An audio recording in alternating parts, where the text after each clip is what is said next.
በጌታችን በመድኃኒታችን በኢየሱስ ክርስቶስ ስም ጸጋ፣ ሰላም፣ ፍቅርና አንድነት በያላችሁበት ይሁንላችሁ እያልኩ መልካሙን ሁሉ እየተመኘው ዛሬ እንደ አባታችንና እንደ አምላካችን ፈቃድ አንድ መልእክት ይዤ ወደ እናንተ መጥቻለሁኝ። ይህንን መልእክት እንግዲህ ለሌሎቹ ሁሉ እንዲዳረስ ኮፒ ሊንክ ሼር በማድረግ ድርሻችሁን እንድትወጡ ስል በሕያው አምላካችን በእግዚአብሔር ስም አደራ እላችኋለሁ ወገኖቼ። እንግዲህ ይህ መልእክት እርግጠኛ ነኝ ቆም ብላችሁ የምታስቡበትና በቅንነት እንደ እግዚአብሔር ቃል ነገሮችን የምትዳኙበት ይሆናል ብዬ አምናለሁ። ይሄ የፕሮቴስታንት ወገን፣ የኦርቶዶክስ የተሐድሶ ወገን በሚል መንፈስ አይደለም። እንደ እግዚአብሔር ቃል ነው ነገሮችን የምናያቸው። ዛሬ ወደ እናንተ ይዤው የመጣሁት አንድ እጅግ አብይ ጉዳይ አለ። እስቲ እሱንን ሰምተን እንመለስና ከዚያ በኋላ ከኔ ጋር ያለንን ቆይታ እንቀጥላለን። ተሐድሶ የሚደረገው እንቅስቃሴ የኛው መለያ የሆነውን ንዋየ ቅድሳትና ልብሰ ተክህኖ መዝሙርና ስርዓተ አምልኮ በመጠቀም ቤተክርስቲያናችንን በአደባባይ እየተደፈረ ይገኛል። ይህ አላስፈላጊ ተግባር የሀገራችንን ዜጎች በእኩልነት የሚያስተዳድረውን ሕገ መንግስት በቀጥታ የሚጻረር ድርጊት ነው። ሆኖም በሕግ የሚጠይቅና የሚያስቆም አካል አልተገኘም። እኛም ዝምታ የመረጥን ይመስላል። ነገር ግን መፍትሄው ዝምታ ሳይሆን በሕግ አግባብ ነገሩን ለመፍታት መንቀሳቀስ እንደሆነ ሁሉም ልዑል እግዚአብሔር ይባርካችሁ። ከልብ አመሰግናለሁ ይሄንን መልእክት ስለተከታተላችሁት። መልእክቱን ያስተላለፉት ብፁዕ ወቅዱስ አቡነ ማትያስ ፓትርያርክ ርዕሰ ሊቃነ ጳጳሳት ዘኢትዮጵያ ሊቀ ጳጳስ ዘአክሱም ወዕጨጌ ዘመንበረ ተክለ ሃይማኖት ናቸው። እንግዲህ የሲኖዶሱን መግቢያ መግለጫ አስመልክቶ ነው ይሄ የሲኖዶሱን መግቢያ ንግግር ተከትሎ ነው ይሄ መልእክት የተላለፈው። ዋና አጀንዳ ዋና አንገብጋቢ ሆኖ የቀረበው የአልባሳት ጉዳይ ነው። የንዋየ ቅድሳት ጉዳይ ነው። ካባ፣ ቀሚስ፣ ቆብ፣ በቃ እንደገና ደግሞ የመቀደሻ አልባሳት፣ ከበሮ፣ ጸናጽል፣ እነዚህ ተወሰዱብን ብለው ዓመታዊ ስብሰባ ዋና አጀንዳ እንግዲህ በፓትርያርክ ደረጃ ከታች ካሉት ዝቅተኛ ከሚባሉት አዳዲስ ተሿሚዎች የቀረበ አይደለም። ይህ አጀንዳ ቅዱስ ፓትርያርኩ ርዕሰ አበው የሚባሉት የአባቶች አለቃ የሚባሉት ትልቁ አባት ያስተላለፉት መልእክት ነው። መንግስት ይይልን፣ ይህንን ነገር እኛ በሕግ አግባብ በመንግስት በኩል ይፈታልናል ብለን ነው። የኛ አልባሳት ከኛ ውጭ የሆኑ ሰዎች እየተጠቀሙባቸው ነው ብለው ነው ለሲኖዶሱ ለታላቁ ጉባኤ አጀንዳ አድርገው ያቀረቡት፣ የመክፈቻ ንግግር ያደረጉት። ትልቁና ዋናው ርዕስ በፓትርያርኩ የቀረበው የሲኖዶሱ የመጀመሪያ መወያያ ርዕስ ይህ ነው።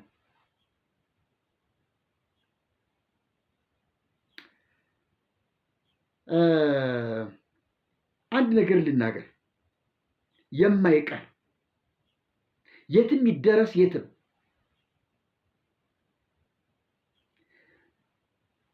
በብሔራዊ ፍርድ ቤት በከፍተኛ ፍርድ ቤት የሚባል ይሁን በጠቅላይ ሚኒስትሩ ቢሮ ይሁን በፕሬዝዳንቱ ቢሮ ይሁን በየትኛውም ቢሮ ይሁን በዓለም አቀፍ ፍርድ ቤትም ይውሰዱት፣ ይሄ ልብስ የነሱ አይደለም። በቂ መልስ አለኝ። እኔ ብቻዬን ጽጌ ብቻውን መልስ ይሰጥበታል። ይሄ ቀሚስ የቤተ ክርስቲያኒቱ አይደለም። እኔ መልስ እሰጥበታለሁ ከምንጩ። የጊዜ ጉዳይ ካልሆነ በስተቀር የቅደም ተከተል ጉዳይ ካልሆነ በስተቀር ማንም የለበሰው የቤተ ክርስቲያን ልብስ በሙሉ አገር በቀል አይደለም።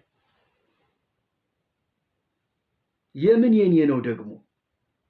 ትንሽ ማሰብ የሚባል የለም እንዴ? ሲኖዶሱ ይህንን ነገር እንነጋገርበት፣ እንምከርበት፣ ሐሳብ እንስጥበት። መንግስት አዎ ብሎ የሚቀበለው፣ ተቃዋሚዎቻችን መልስ የሚያጡበት። በእርግጥ ይሄ ልብስ የኛ ነው? ከመቼ ጀምሮ? ከዚያ በኋላ የት ነበር ይሄ ልብስ? ግብፅ ስትሾመን አብረን ያመጣነው ልብስ ነው? እነሱስ ግብፅ ሹማ ብትልካቸው፣ ግሪክ ሹማ ብትልካቸው የእነሱ ልብስ አይሆንም ወይ? ራሳችን እኛ ቤተ ክርስቲያን መርቀን አስተምሩ ብለን የሰጠናቸው ካባ ቀሚስ ነው። ሙያው ይፈቅድላቸዋል። ይሄ ነገር እንዲያው ያዋጣል አያዋጣም? አልባሳት የሚባለው ነገር በመጽሐፍ ቅዱስ የተገኘ እግዚአብሔር አመስግኑኝ በዚህ ብሎ በባሪያዎቹ በኩል የተናገረበት ነው። በብሉይ ኪዳን ብንሄድ ለነ አሮን የተሰጠ ነው። ሐዲስ ኪዳን እንዲሁም ይሄን ልበሱ ያንን አትልበሱ የሚል የለም። ምንም ልብስ የለም። እግዚአብሔር ልብን ነው ሐዲስ ኪዳን የሚፈልገው። በመንፈስ ቅዱስ የተሞሸረች ቤተክርስቲያን መንፈስ ቅዱስ የለበሱ አባቶች ናቸው የሚፈለጉት ሐዲስ ኪዳን ላይ። ከዚህ ውጭ ይሄ የቄስ፣ ይሄ የዲያቆን፣ ይሄ የጳጳስ፣ ይሄ የገበሬ፣ ይሄ የነጋዴ፣ ይሄ የንጉስ የሚባል ልብስ የለም። የቤተ ክርስቲያን ሰዎች ነን ካሉ በቤተ ክርስቲያን ድምፅ ይምጡና እንነጋገር። አይ እኛ ቤተ ክርስቲያንን አናውቅም፣ ቤተ ክርስቲያን የኛ አይደለችም፣ ሲጀመር እኛና ቤተ ክርስቲያን ምንም ህብረት የለንም፣ እኛ አሮናውያንን ካሉ ደግሞ እሱንም እንነጋገርበታለን።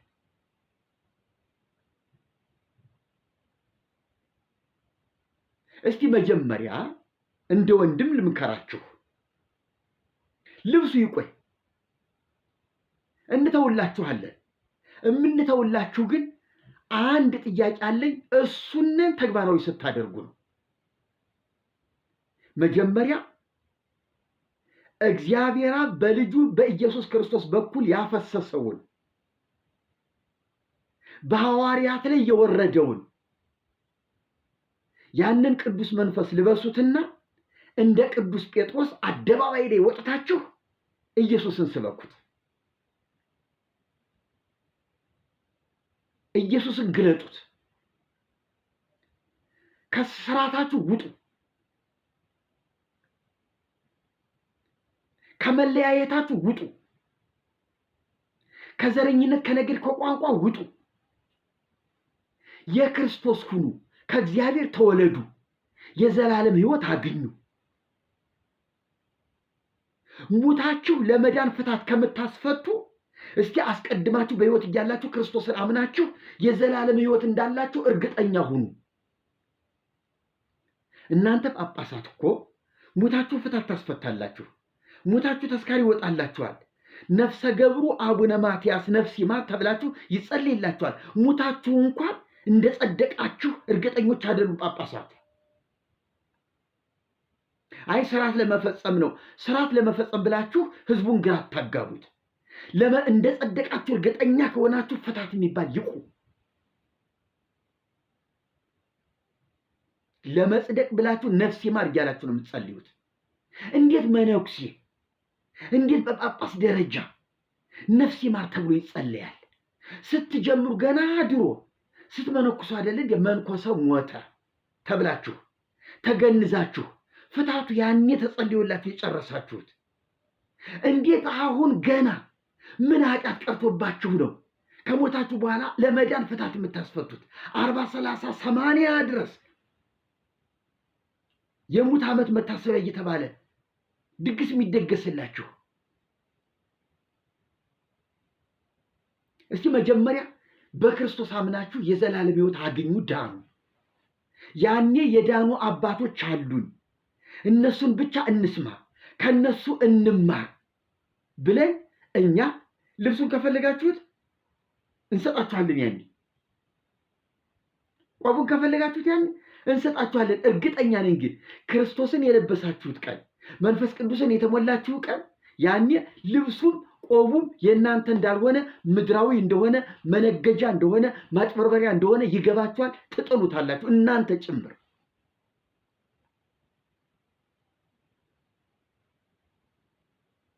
አሁን በያዛችሁት መንፈስ ግን የትን ቢሮ ብትገቡ እኛም ኦርቶዶክሶች ነን። ከኦርቶዶክስነታችን ንቅንቅ የሚያደርገን ምንም ነገር የለም። መንግስት መጥቶ ኦርቶዶክስነቴን አያስጥለኝም፣ መብቴ ነው። የሰው ኦርቶዶክስ ልቀቅ የሚለኝ መንግስት የለም። የሰው ጴንጤ ልቀቅ የሚል መንግስት የለም። አንተ ተሐድሶ ብቻ ነህ ሌላ ነገር አትበል የሚል የለም፣ መንግስት የለም። ተሐድሶ ማለት እኮ እምነትም አይደለም ተቋምም አይደለም። ቤተ ክርስቲያኔ ናት ተቋሚ፣ ስህተት ገብቶባታል ስህተቱ ይውጣልኝ የሚል ተሟጋች ቅዱስ ቡድን እንጂ ቤተ ክርስቲያኒቱን ለመበዝበዝ የተደራጀ ወንበዴ ቡድን አይደለም። ጉቦ ለመብላት፣ ሙስና ለመብላት፣ ሙዳየ ምጽዋት ለመገልበጥ፣ ታቦት ለመሸጥ የተደራጀ ቡድን አይደለም። ይህንን አስረግጬ ልንገራችሁ። ማንም ከኔ በስተጀርባ ከኔ ቀኝና ጎን ግራና ቀኝ ያለ የተሐድሶ ንቅናቄ ሳያግዘኝ አንድ እኔ ብቻዬን ልሞግታችሁ ለዚህ ዝግጁ ነኝ። እንዲሁ በእውነት አባቶቼ በእናንተ አፈርኩ፣ በጣም አፈርኩ፣ ተሸማቀቅኩ። እንደው እስኪ አንድ ዕድል እንስጣቸው። ተሐድሶ የተባሉትን ወጣቶች ወንድሞች አባቶች አንድ ዕድል እንስጣቸው።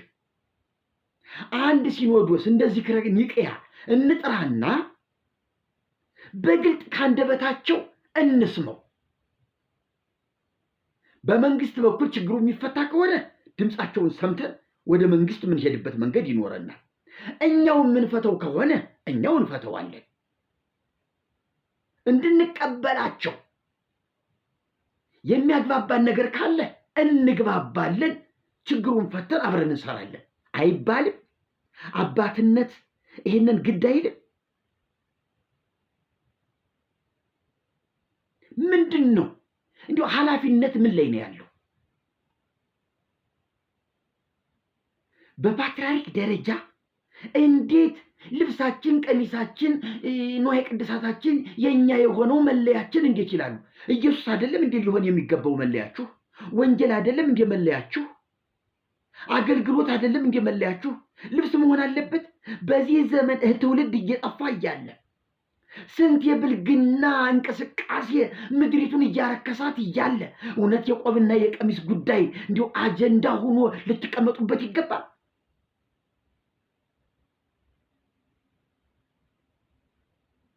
ያሳፍራል። አዘኑ። እኔ አባቶች የሚባሉት እንዲሁ 2 እና 3 ያህል ሰዎች አይቼ እግዚአብሔር ይመስገን አባቶች እየተነሱ ነው፣ እየመጡ ነው፣ ወደ ወንጌል እየቀረቡ ነው። ችግሮች ይፈታሉ፣ መወያየት ይመጣል። አንድ ቀን ጥሪ ይመጣና መድረክ ላይ በሚዲያ በዓለም አቀፍ ደረጃ ከአባቶች ፊት ቁመን እንጠየቃለን፣ መልስ እንሰጣለን። ያቺ ቀን ልዩ ቀን ናት እያል እንናፍቅ ነበረ።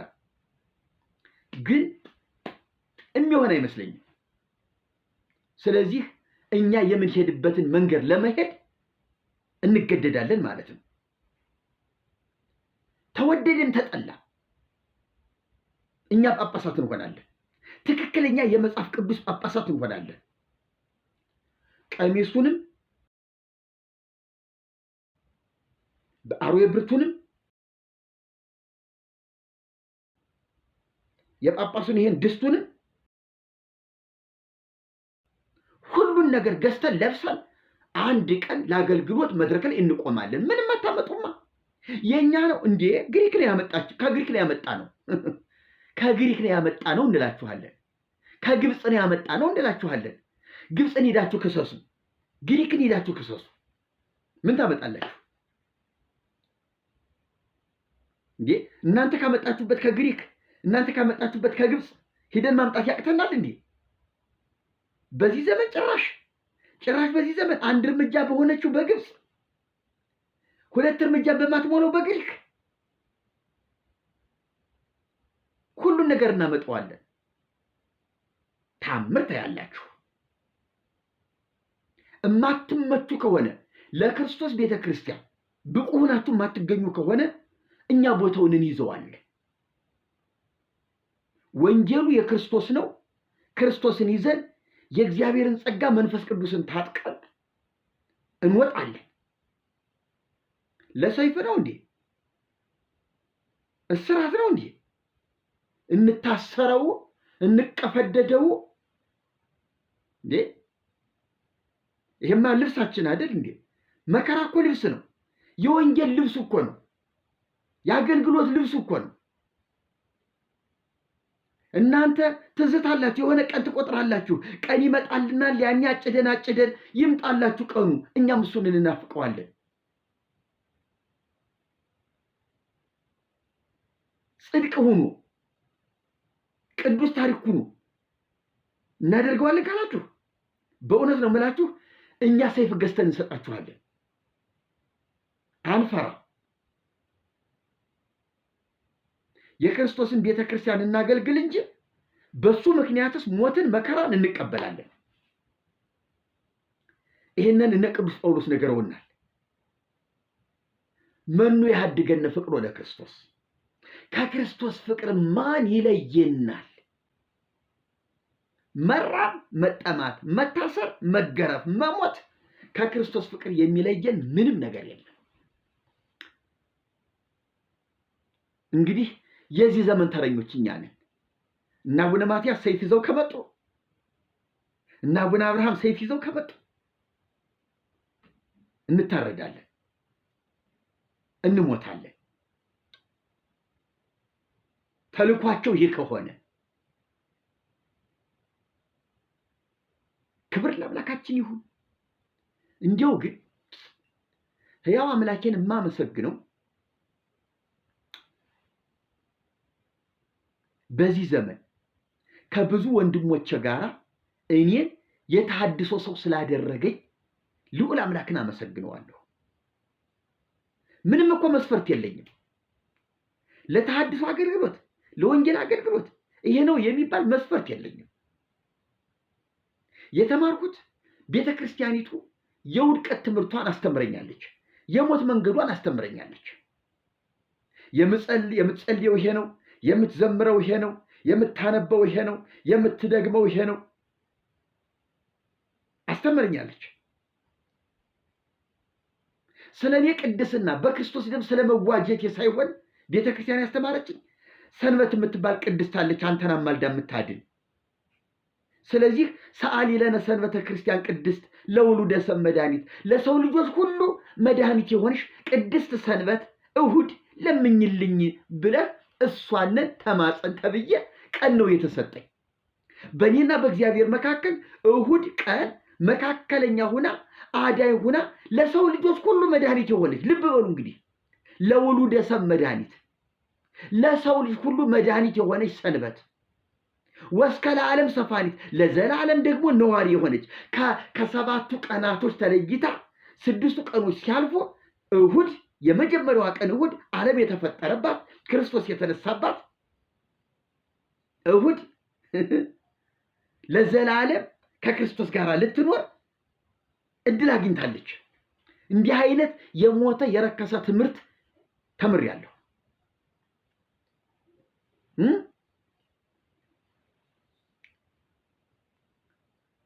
ይሄንን ነው የተማርኩ። ቀን የምታማልደኝ በእኔና በእግዚአብሔር መካከል መካከለኛ ሆና የምታስታርቀኝ ለሰው ልጆች መድኃኒት የሆነች በኢየሱስ ክርስቶስ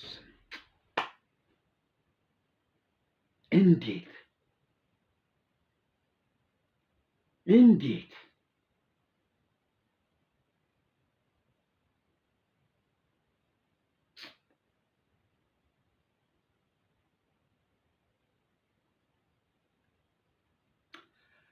ዋው!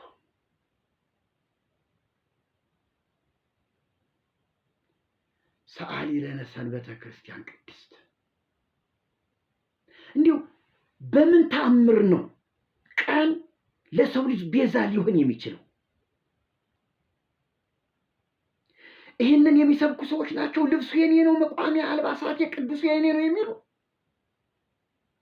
ቀንን መካከለኛ አድርገው ከኢየሱስ ወጥተው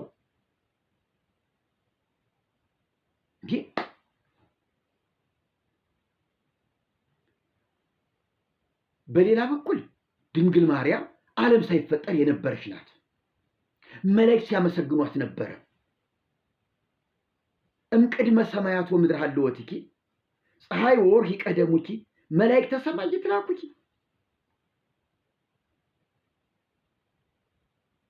እምቅድመ ሰማያት ወምድር ከምድርና ከሰማይ መፈጠር አስቀድሞ ነበርሽ።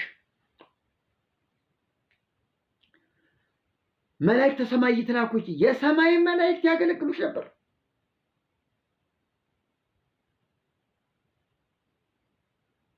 ፀሐይና ጨረቃም አልቀደሙሽም። ከዚህ እኮ የኢያቄምና የሐና ልጅ ናት ያሏት ድንግል ማርያም ናት። እንዴት አድርገው እንደለጠጧት እንደወጠሯት፣ እንዴት እንደተዘረጋችላቸው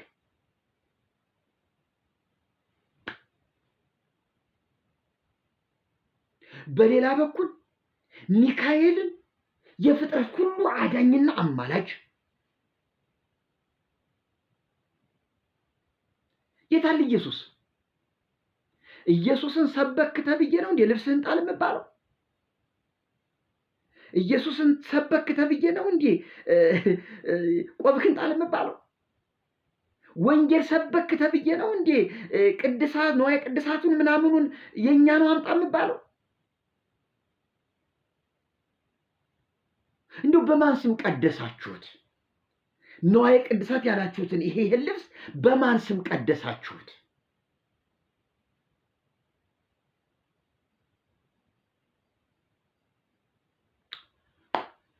እባካችሁ እንዲሁ የቤተ ክርስቲያን ሰዎች የምትቆጩ እባካችሁ ዋጋ ለመክፈል ሞክሩ።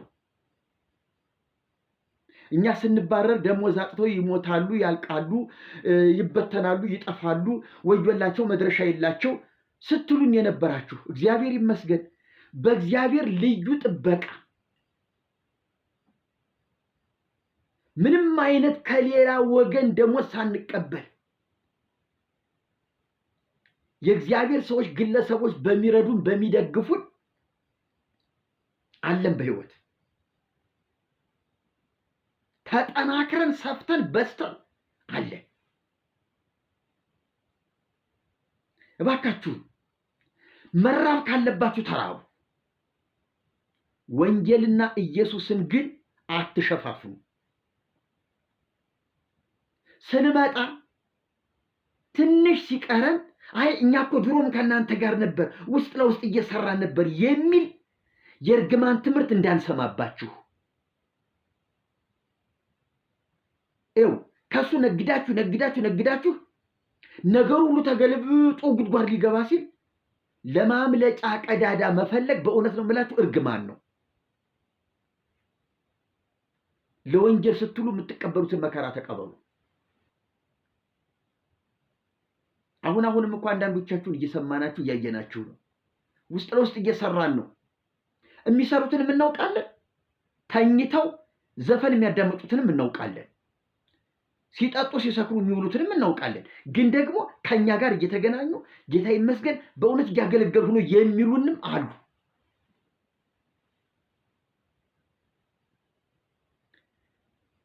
እግዚአብሔር ደግሞ የበለጠ ያጠራዋል። ሁሉ ነገር ወደ ብርሃን ይመጣል። እስመ ኩሉ ዘእኩይ ምግባሩ ይጸል ብርሃነ ወኢይመጽእ በብርሃን ከመ ኢይትከሰቶ ምግባሩ። ስራው ክፉ የሆነ ምንጊዜም ወደ ብርሃን አይመጣም። ስራው እንዳይገለጥ እዚያው በጨለማ መኖር ነው የሚፈልገው። ወዘሰ ጽድቀ ይገብር፣ ጽድቅን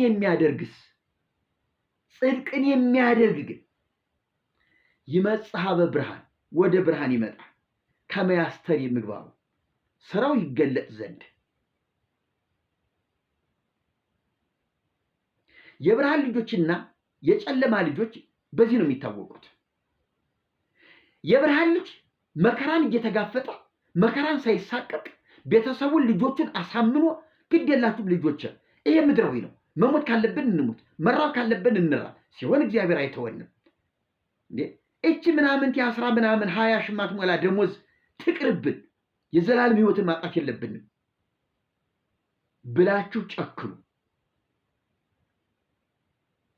ጨክኑ፣ አታድበስብሱት።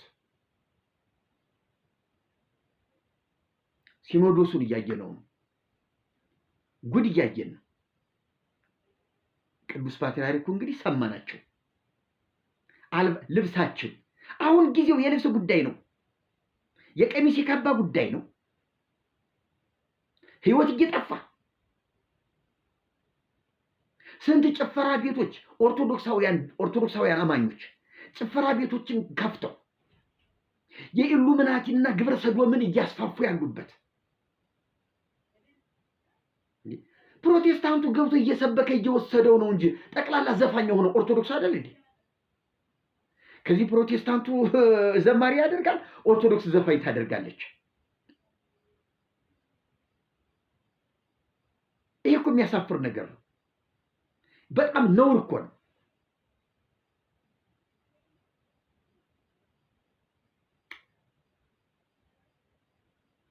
በእውነት ጳጳሳት እኮ ግርማ ሞገሳቸው ለወንጌል የተሰጠ ለወንጌል የተገዛ ለወንጌል የተማረከ ለእግዚአብሔር ቅርብ የሆነ እኔነት ያላቸው ነው የሚመስለው። ግን በፍጹም በጣም ያሳዝናል። በጣም የሚያሳፍር። ስለዚህ ውድ ወገኖች ወደ ልባችን እንመለስ። ተሐድሶ በዚህ ጉዳይ ላይ ምህረትም ድርድርም የለው።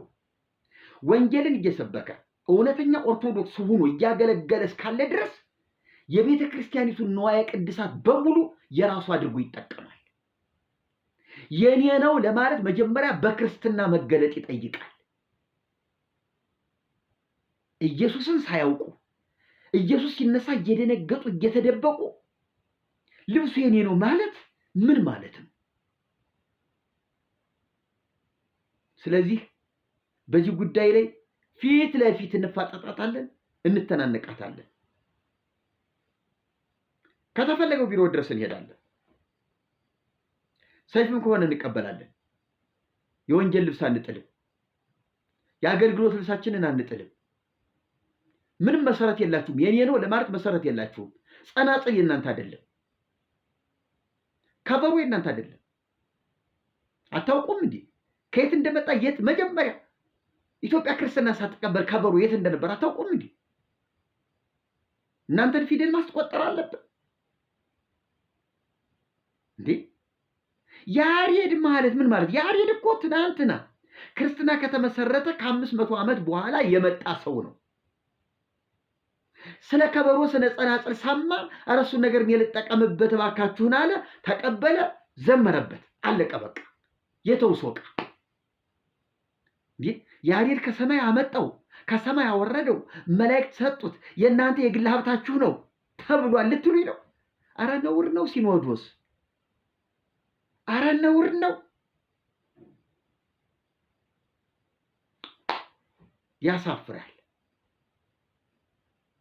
እግዚአብሔር ይመስገን ሁሉ ነገር ወደ አደባባይ ሊገለጥ ሊወጣ አንድ እርምጃ ቀርጦታል። ካቴድራላችንን ሰርተን በክርስቶስ የተዋጀ እውነተኛ ያሬዳዊ ዜማ፣ እውነተኛ ያሬዳዊ አምልኮ ዘመናዊ አገልግሎት ጋር ከዘመናዊ መሳሪያ ጋር ሁሉ ነገር በዘመናችን ያለው ነገር ሁሉ ለእግዚአብሔር ክብር የሚሆንበት የተሐድሶ አገልግሎት መጥቷል። ለሁሉም መልስ አለው። ደግሞ ክራር የዘፈን እንደሆነ ማሲንቆ የዘፈን የጭፈራ ቤት እንደሆነ እርግጥ ነው። ይሄኛው ዘመናዊ መሳሪያም የጭፈራ ቤት የርኩሰት ቤት ነው አገልግሎቱ። ነገር ግን የእግዚአብሔር እናደርገዋለን። ስንዴ እኮ ከገበያ ተገዝቶ ሲመጣ ከእስላም ሱቅ ይገዛ፣ ከማን ይገዛ? ከየት ይገዛ? ብቻ ከገበያ ላይ ከአንድ ማዳበሪያ ንጹህ ስንዴ አየር ገዛል። ክርስቲያንና እስላም ነህ አንልም። ንጹህ ስንዴ መሆኑን ብቻ ነው የገዛ ነው። እሑድ ቅዳሴ ያለብኝ 40 ምናምን መታሰቢያ ተብሎ አንድ ገበሬ ይገዛዋል፣ ይወስዳል፣ ይሰጣል። ከእስላም የተገዛ ስንዴ ለምንድን ነው የምቆረበው? ቁርባን የምንቆርበው ለምንድን ነው? ዘቢብ ከገበያ ተገዝቶ መጥቶ የምንቀድስበት የምናቆርብበት ለምንድን ነው? ስጋ መለኮት ደመ መለኮት ይሆናል የምንለው ለምንድን ነው? ከማን እንደገዛ ነው ታውቃላችሁ? ነው ቤተ ክርስቲያኒቱ ስንዴና ወይን የምታመርትበት የራሷ ግቢ ያላት የተቀደሰ ልዩ ቦታ እንዴ? ነገሩን ዘወር እያላችሁ ይዩት እንጂ ቀኝና ግራውን ይዩት እንጂ መርምሩት እንጂ። ኧረ ከሱቅ የተገዛ ዳቦ ነው የሚቆርብ እኮ ፕሮቴስታንቱ፣ ከየትም የተገዛ ወይን እኮ ነው ምናምን። የእናንተ ከሰማይ የወረደ ነው እንዴ? ሰው ለመተቸት እኮ መጀመሪያ የኛ ከየት መጣ በሉ። ከየት ተገዛ? ከየት መጣ? ማን አመረተው? ለዚህ መልስ ሊኖራችሁ ይገባል። እና ትልቁ ሲኖዶስ የሕፃናት ጉባኤ እንዳይሆንባችሁ ተጠንቀቁ። እንደ ወንድምም እመክራችኋለሁ። ወንጌልን እንድትሰብኩ በለበሳችሁት ልብስ ኢየሱስን መግለጥ ካቃታችሁ እኛ ልብሱን ለብሰን ኢየሱስን እናሳያችኋለን እያልኳችሁ ነው። ክብር ለአምላካችን ለእግዚአብሔር ይሁን። እህት ወገኖቼ፣ ይሄ ፕሮግራም የደረሳችሁ ሁሉ ለብዙ ሰዎች እንዲዳረስ እኔ እንደው ይገርመኛል በእውነት ሁልጊዜ እናገረዋለሁ። እኔ እንቶ ፈንቶ እንደው የማይረበው ይሄ ቀልድ የተባለው ፌዝ የተባለው ነገር የተመለከተው ሰው ብዛቱ 50,000 70,000 80,000 አይቶታል። ይሄኛውን ግን አዚምም ድንዛዜም እንዳይዳረስ ጠላት ራሱ ሸር እንዳይደረግ አንተ ካየው ይበቃል የሚል መንፈስ በእናንተ ውስጥ እየመጣባችሁ ነው። አንተ ካየው ይበቃል ተው፣ ሌላው እኮ ይደርሳል እኮ ያገኘዋል እኮ የሚል ሌላ ልዩ ተልእኮ ያለው መንፈስ አይቅደማችሁ። ጠላቴ ዘወር በር እስራኤል ልስራበት በሉና እስቲ ሼር ኮፒ ሊንክ አድርጉት። እግዚአብሔር ይባርካችሁ፣ ጸጋውን ያብዛላችሁ። ሰላም ሁኑልኝ።